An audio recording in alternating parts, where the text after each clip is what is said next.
நேரு எப்படிப்பட்ட மாமனிதர்னாங்க, ஒரு சின்ன உதாரணம் சொல்றேன்.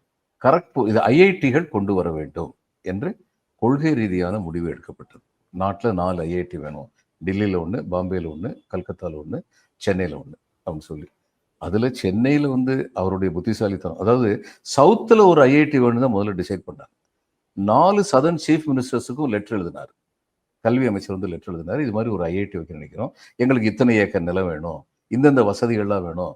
அந்த வசதிகள்லாம் இருக்கான்னு பார்த்து சொல்லுங்கன்னு அத்தனை சீஃப் மினிஸ்டரும் கர்நாடகா, ஆந்திரா, கேரளா சீஃப் மினிஸ்டர் உடனடியாக வந்து அந்த இண்டஸ்ட்ரி செக்ரட்டரிக்கு வந்து எழுதினாங்க, please check up and put up immediately. அந்நியாரம் வந்து காமராஜ் இங்கே சீஃப் மினிஸ்டர் இருந்தார். காமராஜ் வெங்கட்ராமன் சொன்னார், அவர் இண்டஸ்ட்ரி மினிஸ்டர். வெங்கட்ராமன் 2 லெட்டர் எழுதினார். முதல் லெட்டர்ல வந்து எழுதினாரு, இவருக்கு கவர்மெண்ட் ஆஃப் இந்தியா மினிஸ்டருக்கு, எங்ககிட்ட எல்லா வசதியும் இருக்கு, எங்களுக்கு இதை கொடுங்க அப்படின்னு எழுதிட்டு, அடுத்தது செக்ரட்டரிக்கு நோட் போட்டாரு, இந்த வசதியெல்லாம் உள்ளதா இம்மீடியட்டா நிலத்தை காமிங்க அப்படின்னு சொல்லி 2வது நோட் போட்டார். முதல்ல எழுதிட்டாரு. அப்போ அந்த செக்ரட்டரி பார்த்தாரு, வேற எங்கேயுமே கிடையாது, இந்த அளவுக்கு இவங்க கேட்கறது அளவுக்கு கிடையாதுன்றதுனால கிண்டியில கவர்னர் எஸ்டேட்ல இருந்து இதை பிரிச்சு கொடுத்தாங்க. முதல்ல கவர்னருக்கு 500 ஏக்கருக்கு மேல இருந்துச்சு. நல்ல வேலை சார். இன்னைக்கு தேதிக்கு அது நடக்காது. சரி, இப்ப இன்னொன்னு சொல்றேன்.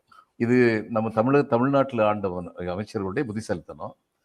கரக்பூர்ல வந்து இவங்க வந்து ஈஸ்டர்ன் ஃப்ரான்டியர் ரைஃபிள்னு ஒரு ஃபோர்ஸ் இருந்தது, இன்னும் இருக்கு, எங்களுடைய பேராமிலிட்டரி ஃபோர்ஸ், வெஸ்ட் பெங்காலுடைய பேராமிலிட்டரி ஃபோர்ஸ். ஏன் ஈஸ்டர்ன் ஃப்ரான்டியர் ரைஃபிள்?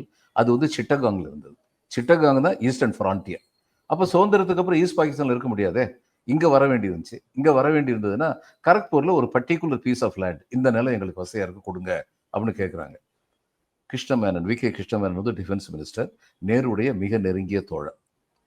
எம்.சி. சாக்லான்னு சொல்லி பாம்பே ஹைகோர்ட்ல சீஃப் ஜஸ்டிஸா இருந்தவரை, அவர் ரிட்டையர் ஆகணும்னு நேரு ரிக்வஸ்ட் பண்ணாரு, உங்களை மாதிரி ஆளுங்க வந்து அரசியலுக்கு வந்து என்னுடைய கருத்தை பலப்படுத்தணும் சொல்லி அவர் வந்து ராஜ்யசபா மெம்பர் ஆக்கி எஜுகேஷன் மினிஸ்டர், நேரு எஜுகேஷன் தான், ஹெச்ஆர்டி கிடையாது, எஜுகேஷன் மினிஸ்டர் ஆக்கியிருக்காரு.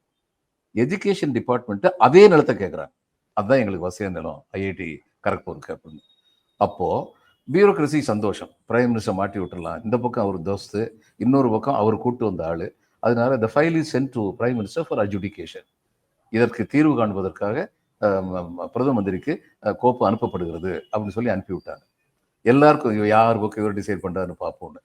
அவரு ஒரு வார்த்தை, ஒரு சென்டென்ஸ் அந்த ஃபைல் எழுதினார், the pen is mightier than the sword. பேனா வாளின் வலிமையோட வலிமை மிக்கது அப்படின்னு ஒரு வரி எழுதினாரு. அது வந்து எஜுகேஷன் டிபார்ட்மெண்ட்டுக்கு போச்சு.